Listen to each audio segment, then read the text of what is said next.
Hello everyone. তো আজকে চলে এসেছি নীলফামারী সদরে। তো এটাই হচ্ছে আমাদের নীলফামারী জেলা সদরের রাস্তা, অনেক সুন্দর একটি রাস্তা। আসলে এক একটা জেলা এক এক রকমের হয়। আমাদের নীলফামারী জেলা অনেক সুন্দর একটি জেলা, নীল চাষের জন্য বিখ্যাত এই নীলফামারী জেলা। এই যে আমাদের নীলফামারী জেলা, আমরা এখন নীলফামারী সদরের রাস্তাতে আছি। আমার বন্ধু হচ্ছে যে ড্রাইভ করতেছে। আমার বন্ধু আসলে ভালো ড্রাইভ করে, আমিও আছি।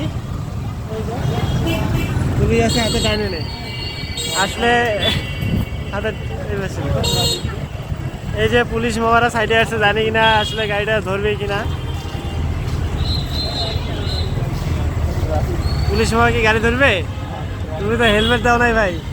যদি কট খাই, আসলে কট খেতেও পারি বলা যায় না। নীলফামারীতে আসলে একটি জেলা, এখানে গাড়ি প্রতিনিয়তই ধরে। তো বন্ধুকে অনেকক্ষণ থেকে বললাম যে বন্ধু গাড়িটা আসলে গাড়িতে হেলমেট আছে, হেলমেটটা দেওয়া মাথায়। তো সে আসলে কোনোভাবেই শুনতেছে না।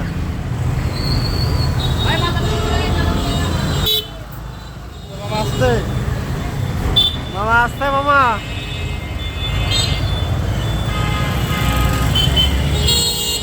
আসলে নীলফামারীতে প্রচুর গ্যাস জ্যাম আসছে।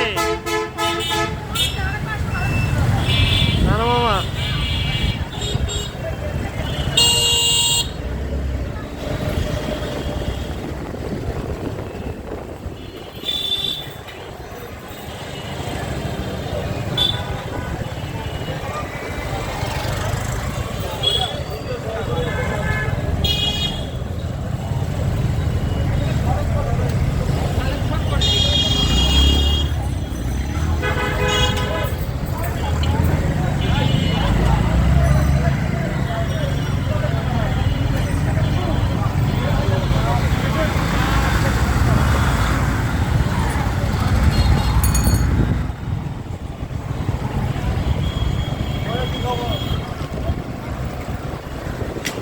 ভাই একটা প্রশ্ন করি, তোমাকে বাইক চালাইতে ভালো লাগে না মোটর সাইকেল চালাইতে ভালো লাগে ভাই?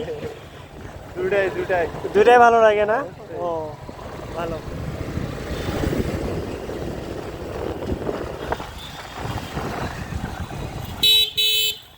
গেছে গো, গেছে গেছে গেছে গেছে গেছে। লাগাও বাবা, কাড়াও।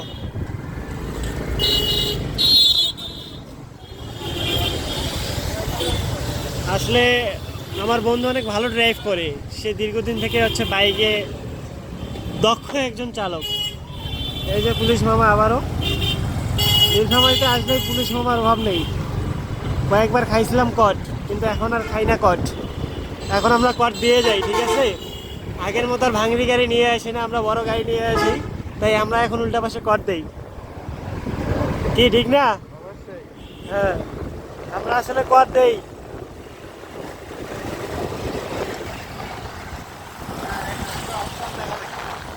হ্যাঁ, যখন কটের কথা বলবে তখন একটা কথা বলে কি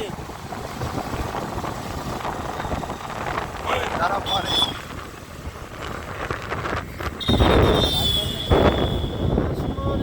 টানি যা।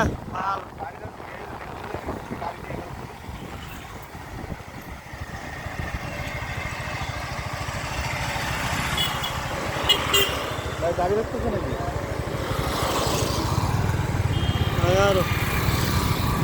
একটা পুলিশ গাড়ি নিয়ে গেছে। পুলিশ মামা হওয়াই গেছে, ভাত খাবার দুপুরের নাস্তা করে গেছে।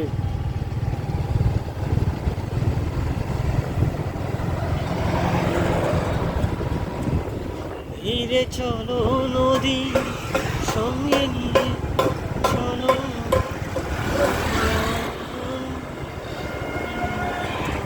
ভাই সামনে গাড়িগুলো যাচ্ছে, তোমার বল।